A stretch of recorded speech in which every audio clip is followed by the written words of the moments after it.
L'aire d'accueil des gens du voyage de Clermont Communauté à Landes vient d'être inaugurée. Elle compte 7 emplacements, soit 14 places de caravane. On s'inscrit dans le cadre de la loi Besson qui impose aux communes de plus de 3500 habitants d'avoir une aire des gens du voyage. Donc nous nous mettons en conformité avec la loi. Et puis c'est évidemment le devoir de solidarité avec toutes les catégories de la population et notamment les gens du voyage qui ont le droit de pouvoir être d'habiter donc dans le territoire. Elle est gérée par une société prestataire de Clermont Communauté qui a notamment en charge la perception des forfaits de stationnement et l'entretien. Une aire dans un cadre qui répond aux besoins des gens du voyage. On a tout ce qu'il faut ici. On a l'eau chaude, on a les douches, on a les WC, on a l'électricité, le confort, les poubelles à côté. Voilà, c'est ce qu'il nous faut. Et le travail n'est pas trop loin pour les jeunes, qui font les marchés.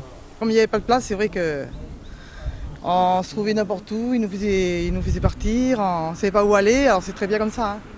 Ils font des places, des gens du voyage, c'est vrai. La durée du séjour y est limitée à 2 mois, coût du projet 590 000 €. La prochaine aire d'accueil sera aménagée à Aubière, celle de Clermont sera quant à elle prochainement réhabilitée.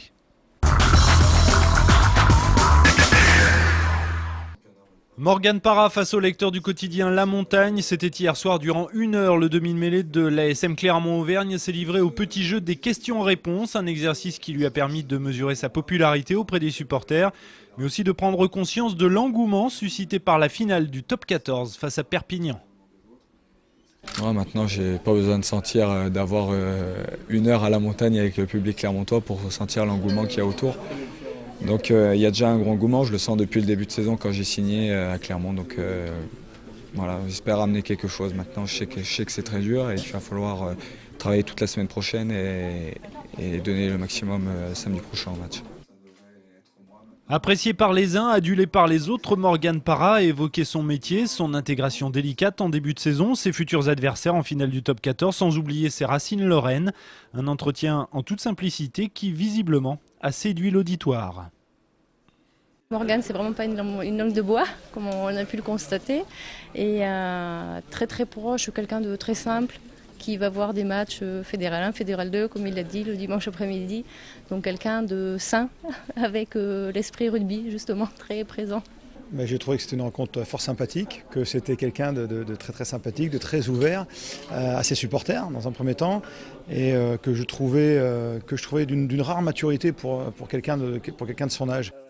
Une maturité qui pourrait être précieuse le 29 mai sur la pelouse du Stade de France. Ambitieux, Morgane Parra, vainqueur cette année du Grand Chelem avec l'équipe de France, ne veut surtout pas s'arrêter en si bon chemin.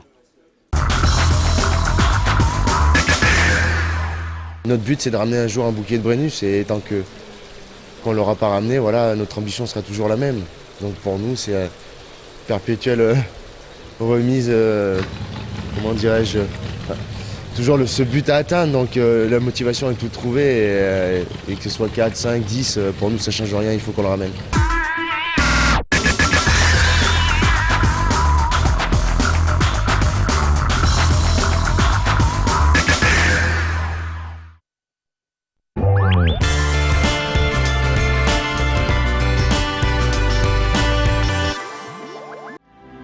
Une belle journée ensoleillée est prévue ce samedi. Seuls quelques cumulus de beau temps sont présents sans pour autant assombrir la journée. Les températures poursuivent leur progression. Il fait entre 6 et 9 degrés le matin. L'après-midi, les maximales atteignent 15 à 23 degrés.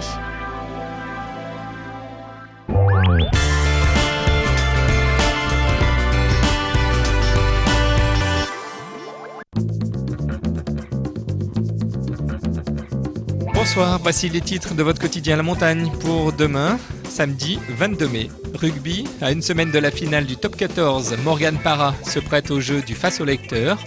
Coutellerie, ce week-end à Thiers, les couteaux d'art font leur show. Religion, 700 adultes vont recevoir le sacrement de confirmation au Zénith. Bon week-end!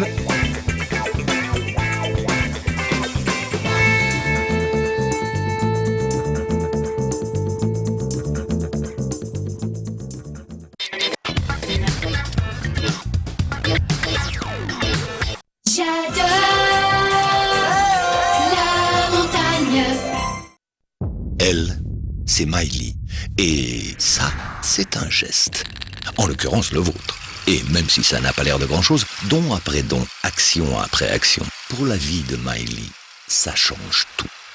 Handicap international, le don change la donne. Changez la donne sur ledonChangeLaDonne.org. La montagne.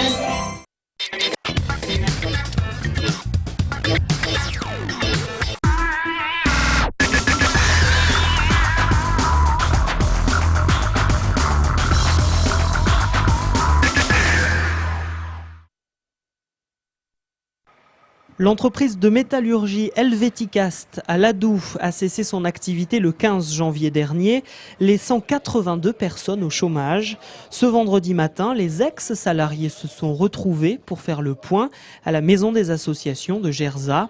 Sur les 82 licenciés, ils ne sont qu'une dizaine à avoir retrouvé un CDI ou un CDD.